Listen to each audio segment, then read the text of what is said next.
Investigar está en todo. Soy Horacio Pérez y esto es Investigando la Investigación, un espacio para explorar la investigación sin límites ni fronteras más allá de áreas o etiquetas, porque nunca sabemos dónde puede llevarnos una idea.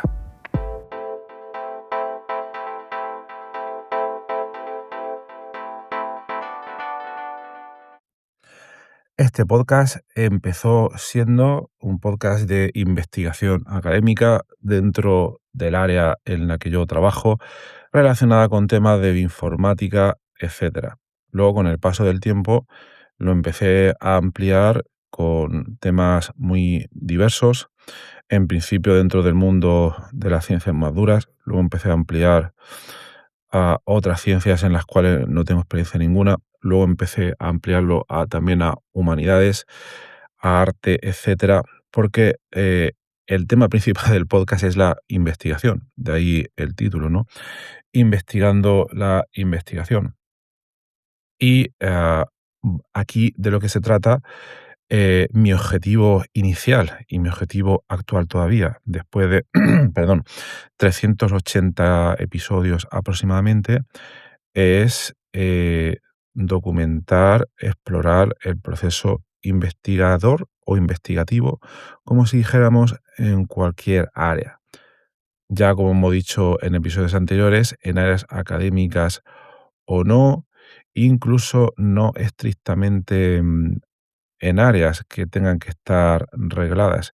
Y de eso es un poco en lo que quiero hablar en el episodio de hoy y también por una nueva línea de episodios que voy a abrir dentro de poco. Veréis, perdón por la garganta. En muchos episodios teníamos siempre un objetivo principal o reflejamos la investigación que alguien estaba haciendo, la cual venía de una pregunta de investigación determinada, o reflejamos un proceso investigativo, pero también hay muchísimos contextos en los que se investiga sin saber lo que se busca. Es decir, por resumirlo de alguna manera, hay situaciones, contextos en las que por mi propia cuenta me di cuenta de que cuando hago determinadas acciones estoy investigando exactamente igual que cuando realizo investigación académica. Y hoy lo voy a reflejar con la composición musical. Es decir, no me voy a centrar un poco en hablar en exclusiva de las herramientas que estoy utilizando, pero sí del proceso utilizado. Y lo voy a comparar con, perdón, con contextos que sí que he reflejado anteriormente muchas veces en el podcast, con otros contextos más exploratorios y más experimentales. Sé que estoy siendo muy abstracto ahora mismo, pero voy a ir un poco a la práctica con ejemplos. Entonces, por resumir, vamos a hablar de investigación exploratoria, tanto a nivel académico, tanto a cualquier nivel al cual os podéis enfrentar en la vida diaria. Voy a poner un ejemplo bastante claro. En mi investigación principal, nosotros nos dedicamos a hacer screening o cribado de compuestos químicos para ver si tienen cierta capacidad de funcionamiento, si pueden funcionar como fármacos o si pueden tener algún otro tipo de utilidad. Entonces, lo que se hace es que se procesan miles, a veces millones de compuestos y nos quedamos con aquellos que de alguna manera objetiva, según ciertos algoritmos o métodos, podrían tener cierta utilidad, ¿vale? Esto es lo que se podría llamar como investigación en ciencias duras. Hay una metodología muy establecida, hay una serie de algoritmos, hay una serie de métricas. Pero ahora vamos a compararlo con una investigación más exploratoria y, en mi caso, centrada en la creación sonora. Por no extenderme mucho, llevo tiempo, ya lo contaré otro día más en detalle, explorando la creación de música mediante herramientas electrónicas, lo que comúnmente se llama Digital Audio Workstation. Son herramientas que permiten básicamente crear música. Aquí tengo que hacer un disclaimer. Yo no tengo formación musical profesional de ningún tipo, todo es por afición. Entonces, es una razón de más por la cual puedo decir que es un fenómeno exploratorio. A lo que voy. Yo utilizo un software que se llama Ableton Live. Quizás alguno de los que estáis escuchando esto conocéis de lo que estoy hablando, pero bueno, podemos imaginar una analogía como que a los que escribimos documentos, pues utilizamos Microsoft Word o Google Docs o lo que sea. Es una herramienta igual que hay pues muchísimas otras. Y voy a intentar no ceñirme mucho a lo que hace la herramienta en concreto, porque creo que es aplicable a muchos otros dominios y también en el caso de la composición musical, creo que también es extrapolable a muchas otras herramientas que son pues similares. Pero bueno, pues lo dicho, a la hora de crear música, básicamente este software y muchos otros similares lo que te permiten es a partir de se puede hacer de muchas maneras, ¿vale? Pero principalmente la que yo utilizo es que, a través de trozos de música pregrabados, normalmente no me quiero meter mucho en el detalle, ¿vale? Samples, clips, loops, audios, dependiendo del software se llaman de una manera o de otra, pero por ser lo más agnóstico posible, son trozos de música normalmente cortos pregrabados que tú juegas con ellos para componer, música, básicamente. Puedes tener varios canales, puedes tener varias pistas y ahí los agrupas de una manera o de otra, ¿verdad? Bueno, pues yo llevo un tiempo explorando las posibilidades de este software. No sé, quizás llevo un año aproximadamente, intentando aprender las posibilidades, pues, de este software. Es un proceso pues, metodológico, ¿no? Tienes que saber un poco cómo funciona. Igual que cuando empiezas en un área de investigación, pues tienes que comprender las metodologías que ahí se utilizan hasta que estás preparado pues para explorar, ¿no? Por ejemplo, cuando alguien empieza un doctorado, tiene que conocer las técnicas mínimas, la bibliografía, el estado del arte, etcétera, etcétera.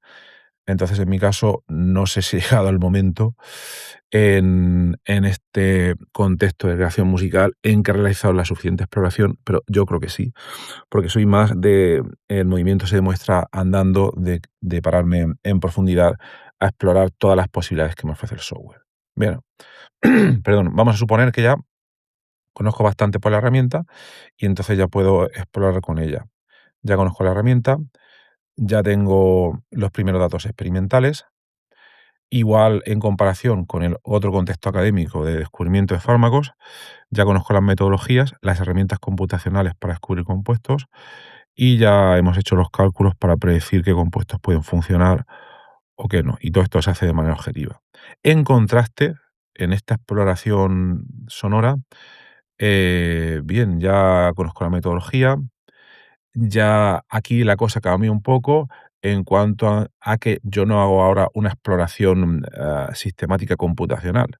Sí que podría hacerla, pero la exploración musical la hago más como un experimento de campo, donde voy probando diferentes combinaciones de estos clips, los voy, arreglando o los voy ordenando de una manera específica, les aplico una serie de efectos y aquí ya no hay tanto una métrica.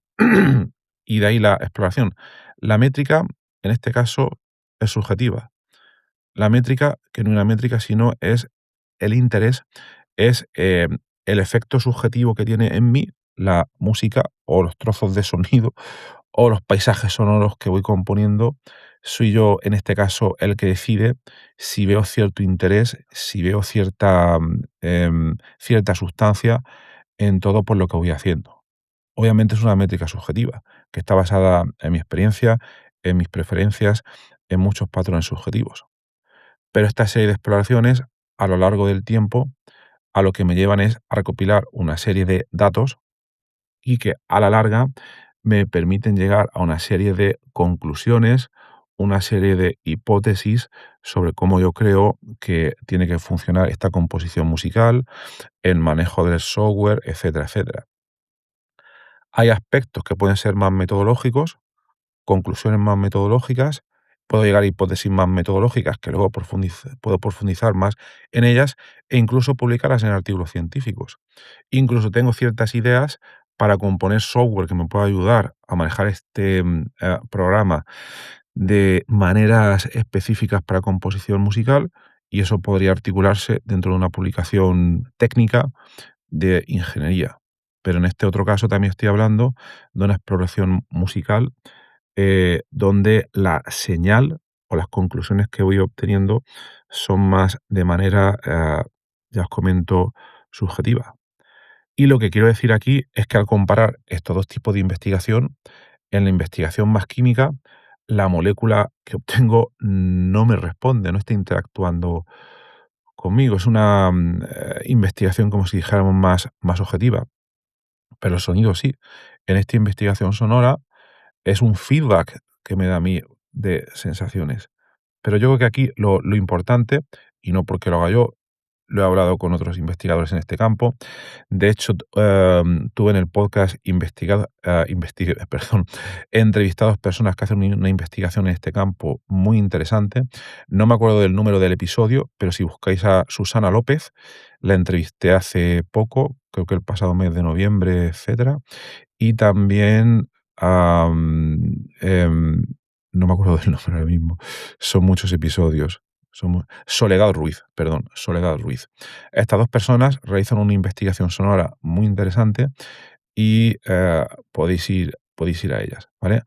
También tengo pensados otros episodios en esta línea dentro de poco, donde también iremos al campo del arte. Pero bueno, por no anticipar cosas. Lo que quiero decir que esta serie de respuestas subjetivas no invalidan para nada ni la investigación ni su metodología, ya que el feedback que da al investigador, eh, tanto el sistema como esa exploración, es lo que luego vale como objeto de investigación, y también por reflejar la metodología que se ha empleado para llegar a esas conclusiones.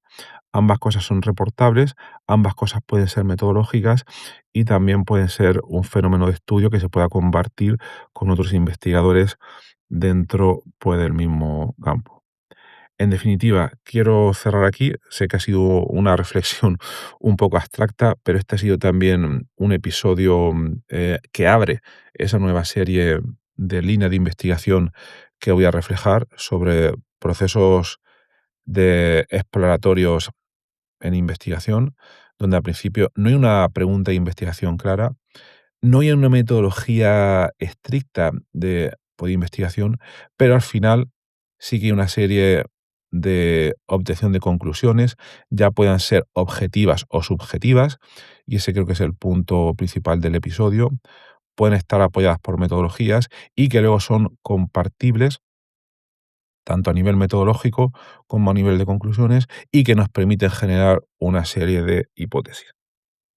Me estoy dando cuenta que he sido demasiado abstracto en este episodio, pero por ejemplo, voy a intentar ser un poco más específico en esta investigación sonora que estoy realizando.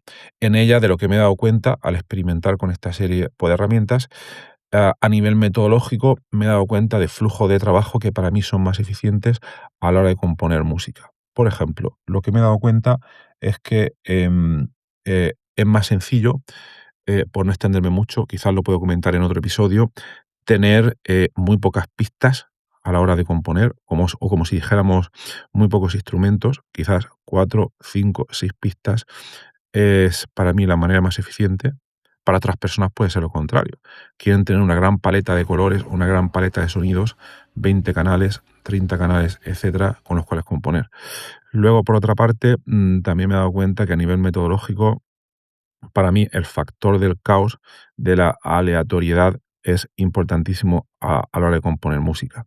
Entonces, mi creación musical no es muy determinista, sino que prefiero, por una parte, preparar el software que se puede hacer para que, a la hora de reproducir esos clips, esos samples, esos loops que he preparado previamente, se realice de una manera que no es siempre reproducible, sino que haya cierto componente de caos en la creación, y luego también que esa creación en directo, además, yo la utilice de una manera todavía menos determinista.